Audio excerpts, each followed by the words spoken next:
ये जो वीक चल रही है ये दादा की लाइफ की जर्नी है। प्लीज़ इनको देखें कि एक इंसान ने अपनी लाइफ में कला निर्देशक, आर्ट डायरेक्शन, प्रोडक्शन डिज़ाइनर के कितना काम किया है। जो उनका सपना, उनका पैशन, दादा ने अपनी लाइफ में सिवाय काम के और कुछ सोचा ही नहीं। वो दिन रात 24 घंटे सिर्फ काम काम और काम, और हर दिन एक उनकी नई चैलेंज हुआ करती थी। ये उसकी कुछ झलकियाँ हैं दादा की। प्लीज़ आप इसको देखें। Thank you. श्रद्धांजलि देने हम लोग सारे यहाँ पर इकट्ठा हुए हैं। कल जिसकी कला के लिए, जिसको काम देखने, जिनका काम देखने के लिए लाइन लगती थी, लोग चाहते थे, बड़े बड़े प्रोड्यूसर, डायरेक्टर, सबकी इच्छा होती थी कि नितिन दा उनके लिए काम करें। आज उनके लिए हम लोग यहाँ दुखी मन से सिर्फ ईश्वर से प्रार्थना कर सकते हैं कि उनकी आत्मा को शांति मिले। फेडरेशन हमेशा उनके साथ रही, वो भी हर वक्त जब भी ज़रूरत होती थी, जब भी कोई बात होती थी, हमें कुछ दिन पहले ही दादा से मिलने गए थे स्टूडियो, और हमने देखा था कि कितना बड़ा बोझ उनके सर पर था। ड्रीम, जब सपने मुश्किलें आपके सामने आती हैं। नितिन दादा कभी कोई छोटा काम किए नहीं। जब किसी चीफ मिनिस्टर का शपथ ग्रहण होता था, एक वही शख्स थे कि वही सेट लगाते थे। प्रधानमंत्री का हो, चाहे श्री श्री रविशंकर का जो वर्ल्ड फेम हुआ था दिल्ली में, उस सेट को भी लगाने वाले दादा थे। इतना बड़ा आर्ट डायरेक्टर, यहाँ उपस्थित मैक्सिमम आर्ट डायरेक्टर के ही लोग हैं, तमाम दूसरे विभाग के भी लोग आए हुए हैं। उनको जानने वाले बहुत सारे हैं, लाखों में हैं, मगर आज यहाँ जितने उपस्थित हैं सबका मन बहुत दुखी है। खैर, ईश्वर को जो मंजूर था वो हुआ है, मगर हम सबकी ड्यूटी है। आज भी स्टूडियो आज भी वहीं पर है। हम फिर से उनके परिवार के साथ जुट करके उसमें काम शुरू कर सकते हैं। उस परिवार के लिए जो भी सपोर्ट की ज़रूरत होती है, सबको योगदान देना चाहिए। मैं फेडरेशन की तरफ से ये ज़रूर आश्वासन देना चाहूँगा कि जब भी कोई इस तरह के प्रोजेक्ट की बात होगी, हम एक बार ज़रूर ट्राई करेंगे।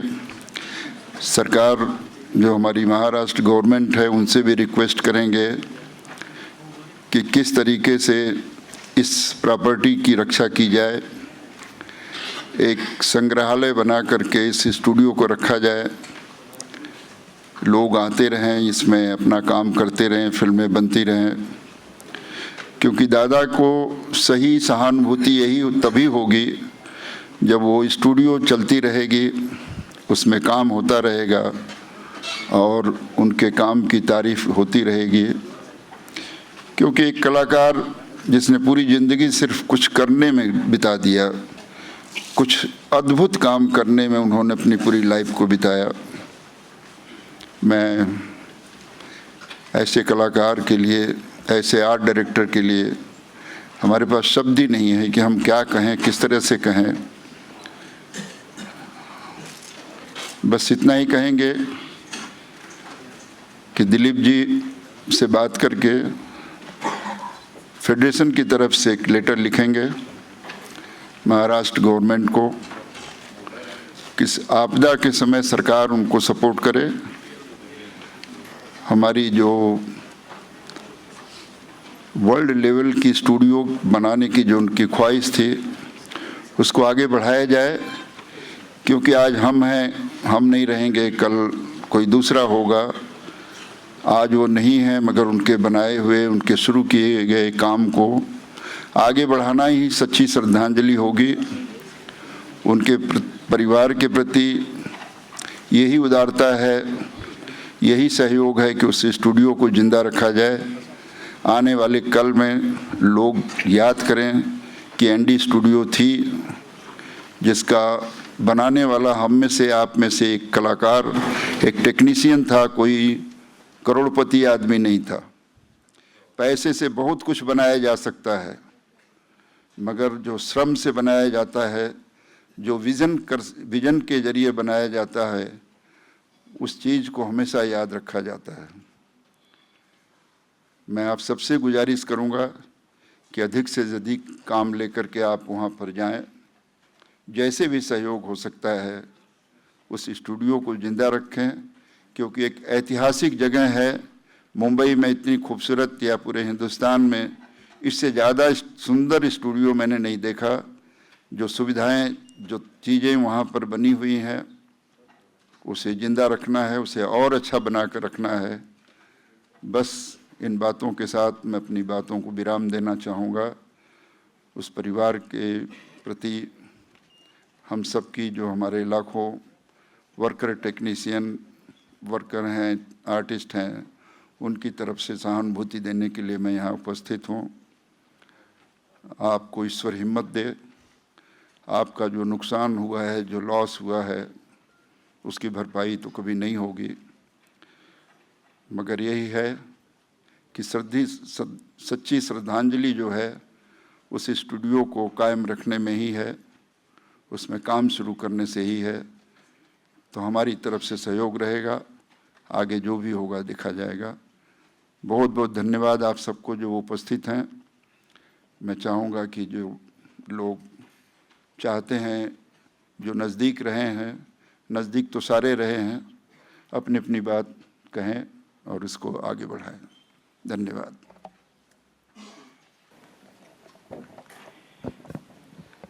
नमस्कार।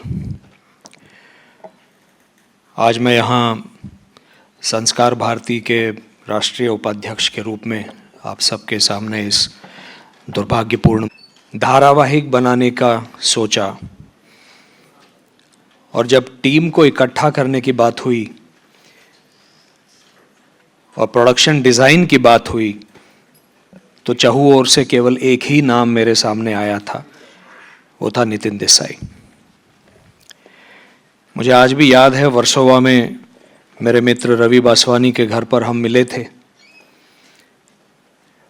और जो भी मेरा विजन था उस मथुरा के विषय में, नितिन जी ने उसमें 10 गुना अपनी क्रिएटिविटी ऐड कर दी थी उस पहले ही मीटिंग में। और ऐसा लगा ही नहीं कि हम एक दूसरे को आंकने के लिए वहां मिले हैं। तब तक तय नहीं हुआ था कि नितिन देसाई मेरा प्रोडक्शन डिजाइन करेंगे, लेकिन ये मन ही मन तय हो ही गया उस मीटिंग में कि नितिन जी ही प्रोडक्शन डिजाइनर होंगे। नीतीश रॉय जी के साथ में वो विभक्त हुए थे मेरे ख्याल से 1942 लव स्टोरी के बाद। 1992-93 में चाणक्य का सेट बना चुके थे, और दूसरा भव्य दिव्य सेट यहीं फिल्म सिटी में 5 एकड़ की भूमि पर मथुरा के नगरी का निर्माण जो हुआ, वो मेरा धारावाहिक था गीता रहस्य। उस पीरियड के विषय में बहुत कुछ तब तक ज्ञात नहीं था। जितने द्वारिका में उत्खनन हुए वो उसके बाद में उत्खनन हुए। फिर भी अपनी प्रतिभा से, अपनी दूरदृष्टि से, अपने अभ्यास से उन्होंने जो कुछ ऐड किया मेरे प्रोडक्शन डिजाइन में, आज तक वो धारावाहिक मेरे लिए एक जीवन का, करियर का मानक है। और उस सेट के बाद मैं ये गौरव के साथ कह सकता हूँ, वो इतने प्रोफेशनल थे कि उन्होंने बाद में मुझे एक दिन, शूटिंग हमारी 6 महीने तक चली थी 1995 में, और उन्होंने मुझे पूछा कि ये सेट इतना हमने मेहनत से बनाया है, क्या मैं प्रोड्यूसर्स को यहाँ बुलाकर दिखा सकता हूँ? मैंने कहा अवश्य दिखाइए, अवश्य दिखाइए। और एक से एक बड़े से बड़े प्रोड्यूसर वहाँ पर आकर वो सेट देख कर गए हैं। और मुझे अभिमान है कि जिस अभिमान से, जिस लगन से नितिन जी ने उस सेट को बनाया था, इंडस्ट्री ने उनको वो पूरा मौका दिया अपनी प्रतिभा को और भी उजागर करने का। और आगे चलकर नितिन चंद्रकांत देसाई क्या बने वो हम सब जानते हैं। दुख केवल एक बात का है कि एनडी स्टूडियो भी उन्होंने जिस विजन से बनाया था उसको वो आधा छोड़कर चले गए। लेकिन अध्यात्म में हम ये मानते हैं कि जिसकी मृत्यु होती है वो पुनः जन्म लेता है, जो जन्म लेता है उसकी मृत्यु होती है। भगवत गीता से मैंने अपने जीवन का यापन करना सीखा है। जातस्य ही ध्रुवो मृत्यु ध्रुवम जन्म मृतस्य च तस्मात् अपरिहार्येर्थे न त्वं शोचितुमर्हसि। इसलिए मेरा ये मानना है कि जो एनडी स्टूडियो उनके हृदय में, उनके रोम रोम में इतना बसा था, जिस भी कारणवश उन्होंने ये दुर्भाग्यपूर्ण निर्णय लिया, दुर्भाग्यपूर्ण ही है, क्योंकि ऐसे प्रोडक्शन डिजाइनर की क्षति, उसकी पूर्ति करना बहुत मुश्किल है। लेकिन जिस प्रकार से ये स्टूडियो और ये कला, प्रोडक्शन डिजाइन की कला, अभ्यासक वृत्ति नितिन जी में मैंने देखी है, तब से वो पुनः आएंगे। और यदि उनकी आत्मा यहीं कहीं है, क्योंकि हम आर्टिस्टों की आत्माएं तो घूमती रहती हैं ऐसी जगहों पे जहां उनका मन रमता है, तो वो सुने कि भारतीय सिनेमा को आपकी आवश्यकता है। आप किसी न किसी रूप में आइए, किसी और नाम से आइए, और ये जो कला की क्षति हुई है उसकी पूर्ति कीजिए। मेरा ये मानना है। उनके परिवार को मेरी शोक संवेदना, एक पिता की, एक पति की कमी, किसी के भी कोई भी शब्द पूर्ण नहीं कर सकते, ये मैं जानता हूं। लेकिन भारतीय सिने सृष्टि अपने संवेदना के माध्यम से आपको बल देने का प्रयास कर रही है। आप बल पाइए, भगवान पर विश्वास रखिए और सबल होकर इस परिस्थिति का सामना कीजिए। यही मेरी ईश्वर चरणों में प्रार्थना है, आपके लिए दुआ है, आपसे थोड़ा सा बड़ा होने के नाते आशीष है। संस्कार भारती की ओर से नितिन चंद्रकांत देसाई जी की कला, उनकी लगन, उनकी दूरदृष्टि और उनकी स्मृति को पावन वंदन। नमस्कार।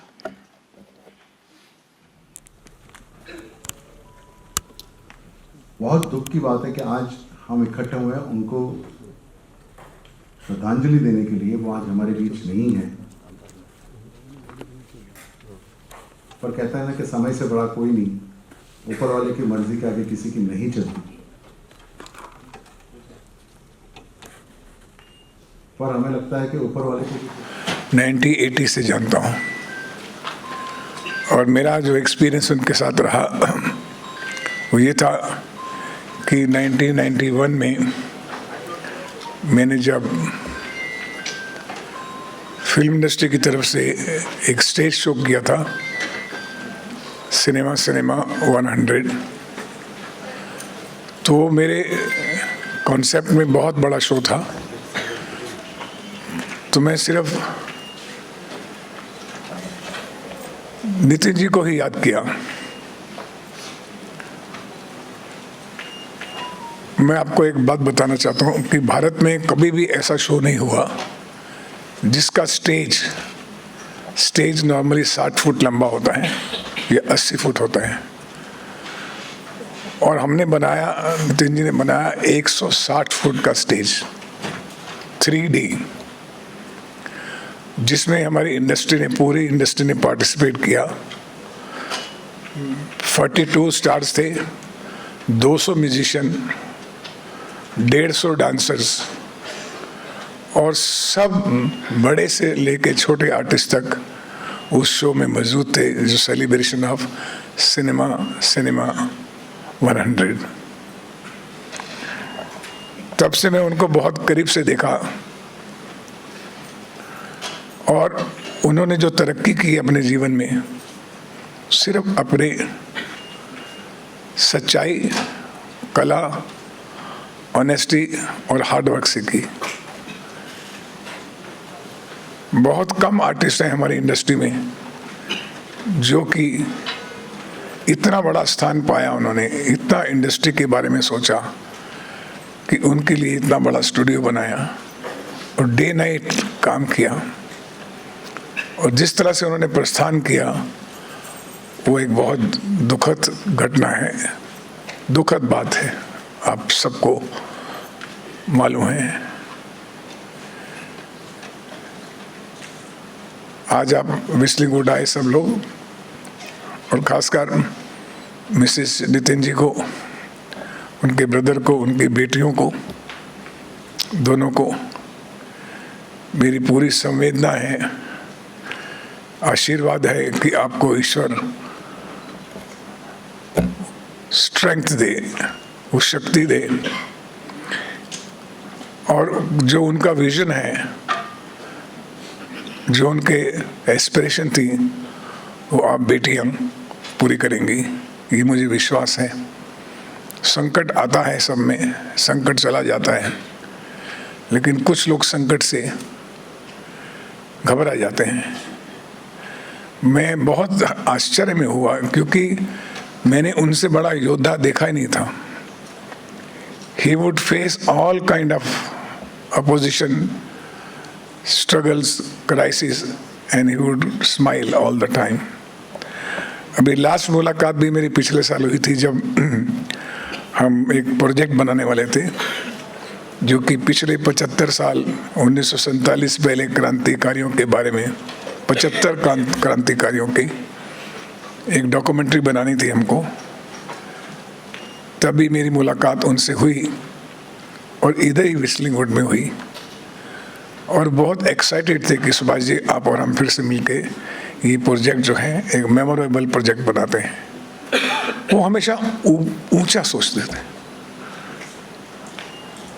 और हर डायरेक्टर के लिए, हर प्रोड्यूसर के लिए, हर क्लाइंट के लिए, हर इंसान के लिए वो एक इंस्पिरेशन थे, एक प्रेरणा थे। ये बात मैं आपको तहे दिल से कह सकता हूँ। भगवान उनकी आत्मा को शांति दे, हम उनको हमेशा मिस करेंगे। He has been an iconic figure for the film industry and he will remain the iconic figure for the industry. My all condolences to the family and to the friends and his team. बस हम क्या कर सकते हैं, प्रार्थना कर सकते हैं और उनके विचारों को आगे ले जाके उसको कैसे अपने अपने तरीके से एग्जीक्यूट करें, वही कर सकते हैं। आपके आने का बहुत बहुत धन्यवाद।